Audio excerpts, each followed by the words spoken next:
Welcome to Books on Air, the podcast you really don't want to miss.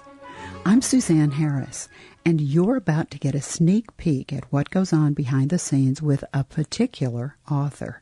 You're going to find out this author's secret recipe for creating their book. Who knows? You might even get an inside scoop on a new project. And if you want to know more about them and their work, we'll tell you where to find them on social media. Joining me today is Robert Allen Ward, and he's here to talk about two books. They're companion books, and the first one is titled Between Two Seas, and the second is titled The Courier. Robert Allen Ward served in the United States Air Force before earning a Bachelor of Science degree in Christian education from San Diego Christian College. Bob writes from a decidedly biblical Christian worldview. His passion is to communicate through compelling stories. In addition to his books, he has 12 published drama titles to his credit. Welcome, Bob, and thank you for your service. Well, thank you, Suzanne. Glad to be here.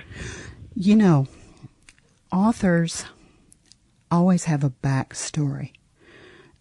Either they started writing as children, they were influenced by someone they read or a book they read, or there was a professor or a teacher who recognized a spark of talent and encouraged the talent, or there was a seminal event that happens in their lives and they feel compelled to share information about that seminal event. So I'm always curious, how did you start writing?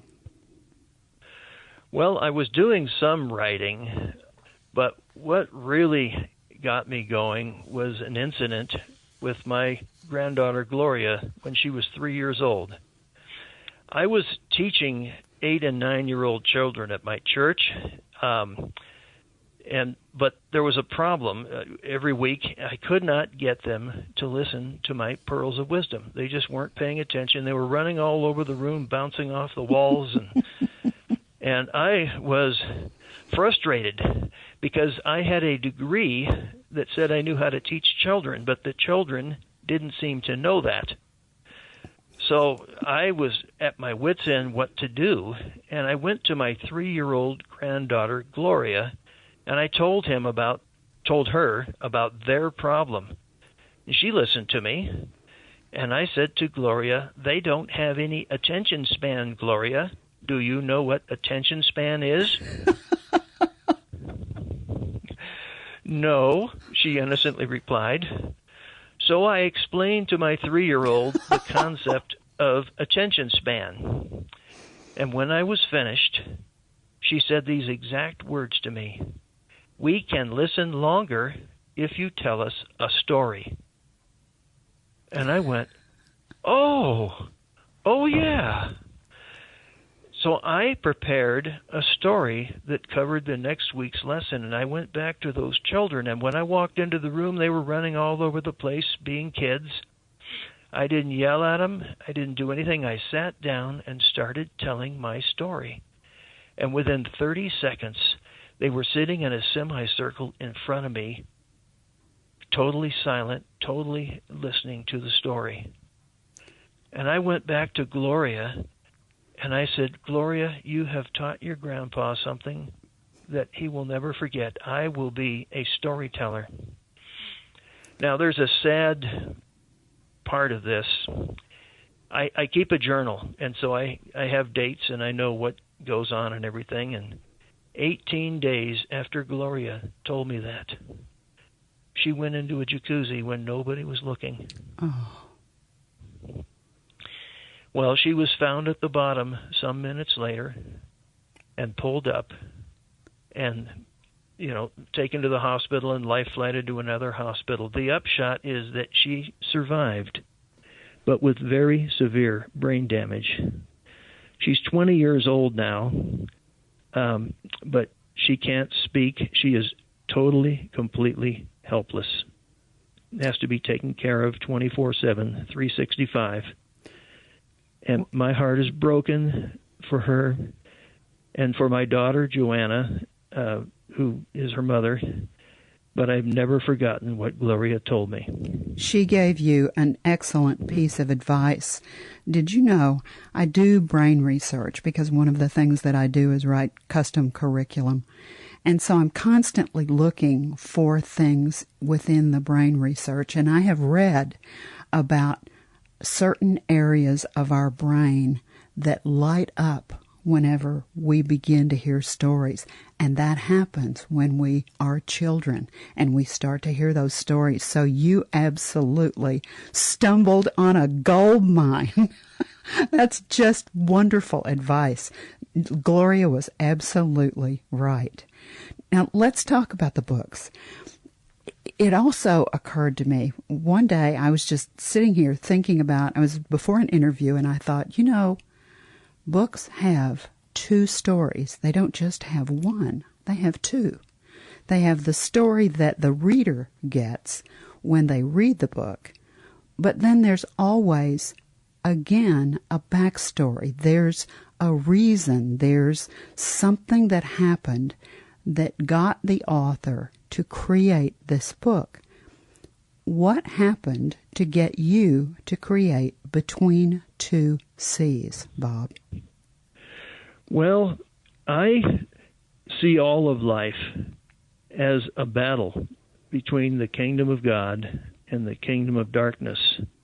There's God and there's Satan. There's light and darkness, truth and error, right and wrong. And I see it, all through the Bible, but I see it in the world around me. So I wanted to create a story. I like history. I'm really into history. I wanted to create a historical fiction that, first of all, I was true to the history, but secondly, I wanted to create real people in a real time. Human nature, technology changes and customs change and all kinds of, but basic human nature never does. And so I wanted to create a story in ancient times that actually is somewhat of an allegory of what's happening in our current culture. Okay, and so you created characters that are true to the time. You created a story. Let's give our listeners an overview of what Between the Seas is about.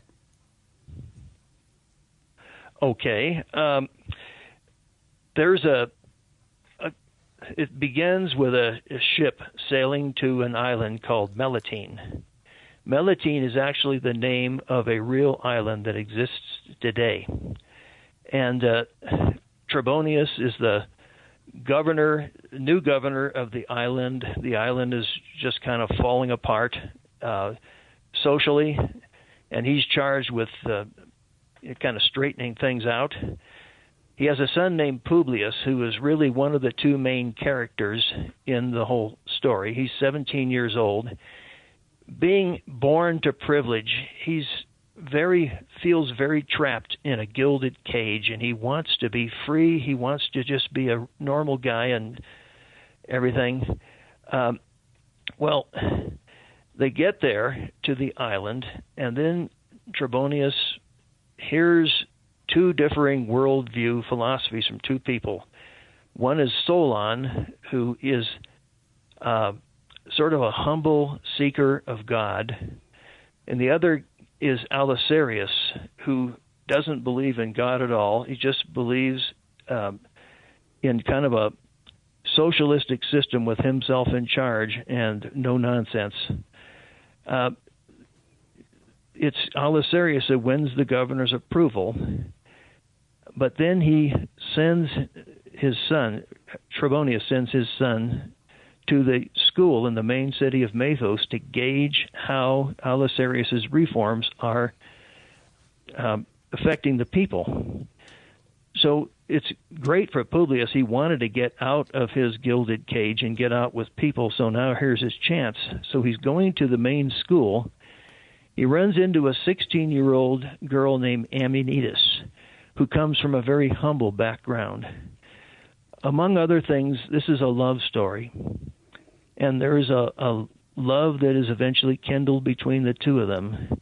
And then they Amoenitas has a temperamental younger sister named Eletia, who's also in the picture.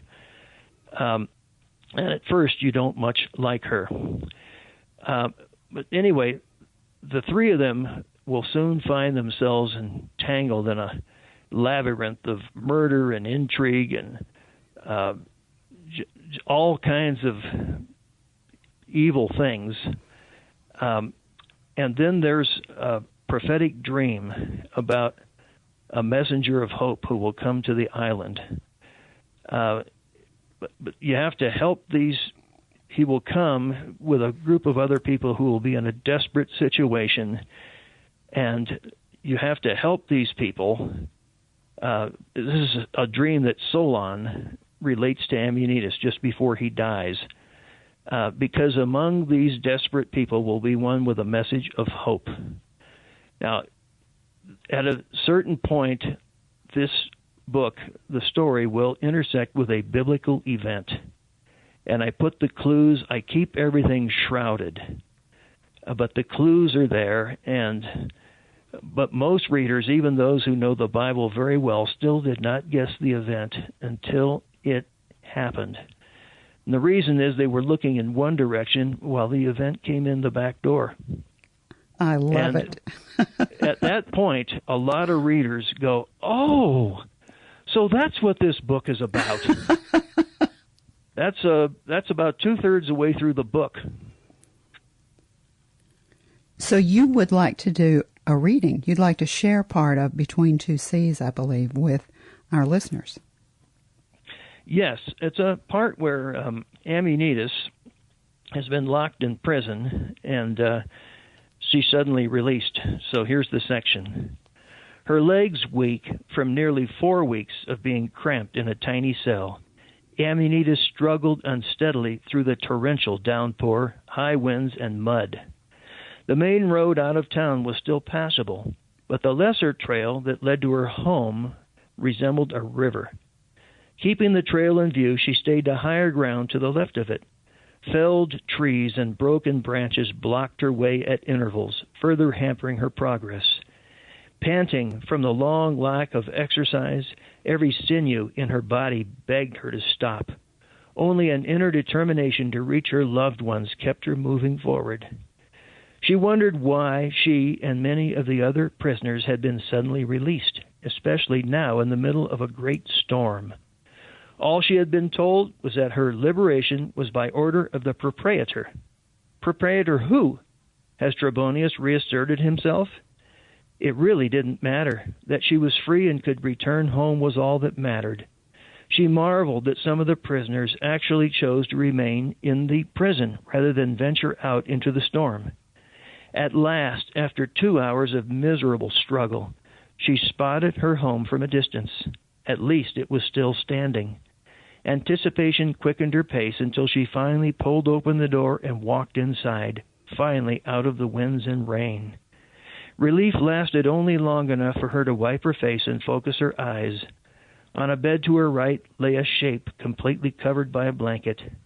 She looked to her left where Eletia lay, the pallor of death upon her face, though a flicker of life remained. Holding her hand was her Aunt Ariana. "Amoenitas!" They embraced, tears flowing freely from both. After some moments, Ariana pulled away to give her the grim news. "Your mother died last night. She was peaceful when she passed. She just closed her eyes and stopped breathing." Pushing her exhaustion aside, Amoenitas shed her outer cloak and dropped it to the floor. For her mother, she would mourn later. Now was the time to do what she could to save her sister. And that'll be it. Oh, leave us on a cliffhanger. That's a great job, Bob. Your writing is very picturesque. I'm right there in the room. I'm right there seeing the storm. And I know that you do copious research when you're writing your books. How do you do your research? Do you use the internet? Do you use libraries? What do you do? How do you do your research? Well, I do use the internet, and I tried to, this is a real historical island, so I studied the island and the people. One of the things I discovered was that the people of this particular island have had a reputation through the millennia of being the most generous people in the world. Oh. And it actually coincides with what's written in the Bible about them. So, but I don't want to give away too much. No, don't. You've left us in a good spot. Now, yeah. Who is your target audience for Between the Seas and the Courier? Between Two Seas. Between Two Seas, I'm sorry. Yes. Probably ages 12 and up. But younger children can have the book read to them by parents or whatever and get it, probably down to around age 7 or 8. Would this be something that, for example, a Sunday school teacher might take to class and perhaps use for several weeks to create different kinds of lessons? Would that be useful? Well, yes, you could do that. I don't know that the Sunday school setting is the best place for it. Maybe, well, yeah, possibly you could do that, but it's just that for this story to make sense, it has to be read from cover to cover. And I'm not sure the Sunday school setting would be the best place for that. Just trying to think of what would be. It could be that you're taking them to a different place, and so you would be encouraging kids to maybe use Google Earth to go look at this island that's real. It's in a story, but it's a real place. And then you've set it in a distant time in the past. And so perhaps that would encourage kids to start looking at the historical basis in the book. And maybe that might encourage them to start looking at the history and what was happening in the history at the time the story is being told. I'm a teacher. I was an English teacher. And so whenever I look at books like this, and whenever I think about books like this, I always try to think about what are the other things I could push forward and get kids interested in. And with Google Earth, I mean, they could go there. They could actually go down into the streets and look at the island and see what it looks like now. And you've given them such a wonderful description. Now, Between Two Seas ends, and it's followed by the sequel, The Courier. So let's give the listeners an overview of what we find in The Courier, the continuing story. Well, it begins, Between Two Seas ends with a very shadowy, cloaked figure stealing aboard a ship that sails from the island, along with the messenger of hope and some of his friends. And they leave the island. This shadowy, cloaked figure has left behind a trail of misery in his wake. But even though he has escaped the island, can he escape himself? And so the story is taken up with him on the ship, sailing in the darkness, basically just miserable and living in fear. And so he actually becomes one of the main characters in the second book, The Courier. There's also a centurion named Julius, whom you see in the first book, but who also becomes a very prominent character in the second book. There's a whole lot of adventure in the second book, action. There's also some loose ends left in the first book. There's characters, and you don't know their full story. And then there are new characters introduced in the second book. And as you read through, all of this kind of starts coming together. And you find out characters that didn't, here's one character over on one side and somebody in a whole different part of the story. and then it starts coming together.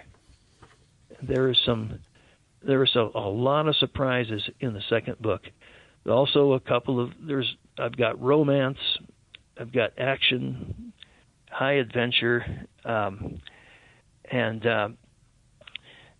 there's an idea of racial prejudice that has to be overcome by individuals who don't overcome it by moaning and screaming at others, but earning their respect to a point where people around them, after a while, forget about the racial difference because it's just a human being whom they respect.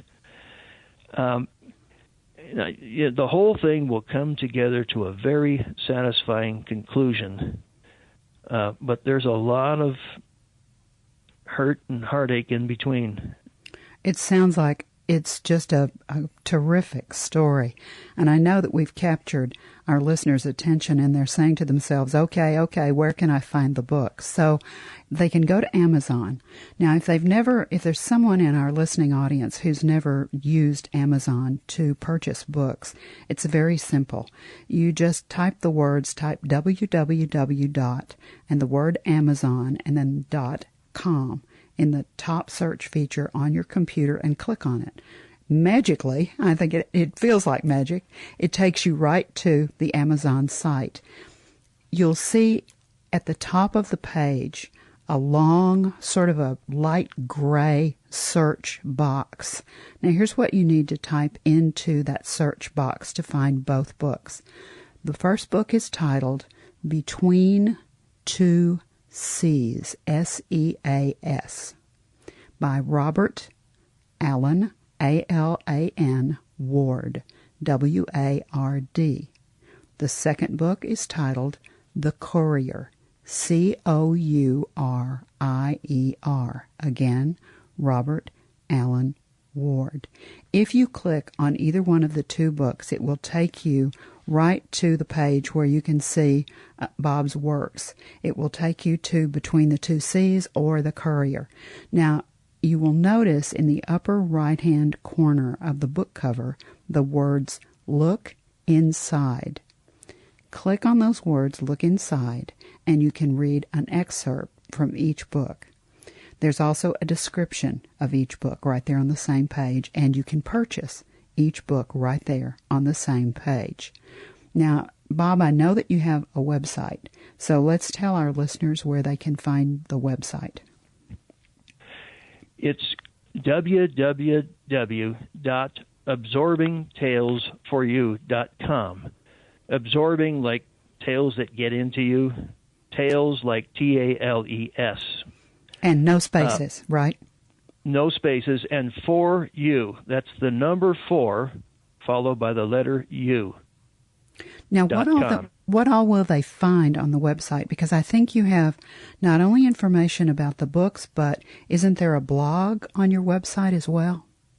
Yes, there are 3 other books there, and then there's a blog. You can click on the blog, and I write monthly stories for my local newspaper.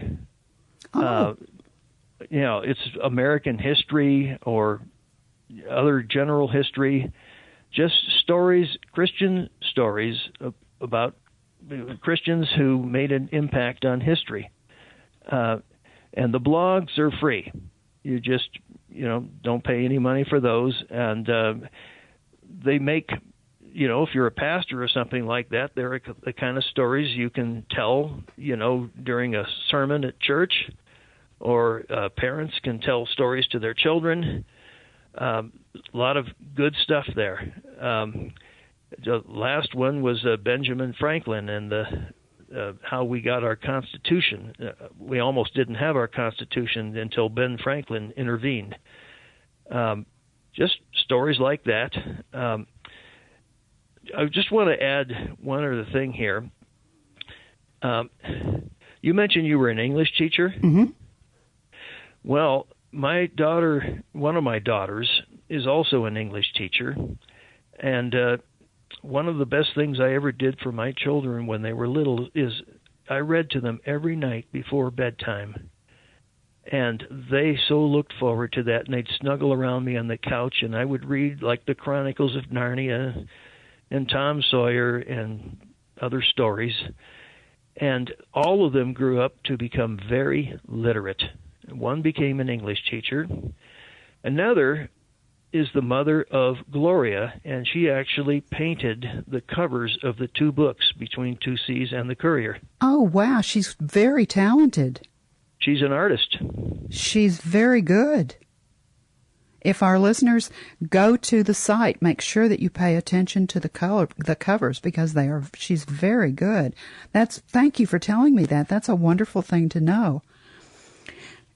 Now, our time is running out, and I know that one of the other things that you had wanted to mention to our listeners is that you would be willing to give them an autographed copy if they wanted to contact you directly. Yes. How could they do that? Well, they can write me at my email address, el1966bob, as B-O-B as in Bob, at yahoo.com. They want to order from me personally, and they want a signed copy. I will sign the copy. Just make sure I know how to spell your first name, and I'll send it to you personally. We can go by check, or we can go by credit card, however you want to do it. Excellent. I always think it's nice to have a copy signed by the author. It just always makes the work seem very special. Now, I know that Between Two Seas and the Courier is a continuing story. If I read Between Two Seas, I will want to pick up the Courier. So when I've picked up both books and I've finished the Courier, and for the very last time, I close the page, I close the cover, I'm finished with both books, is there a bottom line message that you would like for me as a reader to take away from both books, Bob? I want to write the kinds of stories that people never forget, the kinds that stay with them. How many books have we read or movies have we seen that really got us, really affected us? I can probably count them on my two hands. I want the kind of stories that really affect people. I hope to. That's what I strive for. We're in a war. There is the kingdom of God, and there's a kingdom of darkness. I have chosen a side, and all my life I just want to live my life to serve my Lord and Savior Jesus Christ and help other people know Him too. And I want to do it through the medium of stories, because that's what my granddaughter Gloria told me to do. It's been an honor and a pleasure to talk with you. Thank you so much, Bob, for being our guest today on Books on Air. Well, thank you for having me, Suzanne. Remember, you can find both the books, Between Two Seas and the Courier, by Robert Allen Ward, on Amazon, or you can contact him by email to get a personalized autographed copy. You've been listening to the Books on Air podcast, brought to you on webtalkradio.net. You can also hear this podcast on iTunes as well as iHeartRadio. I'm Suzanne Harris, and I so hope you'll join our next Books on Air podcast. Remember, you never know who's going to be here, and you never know what we're going to talk about. Thank you so much for listening.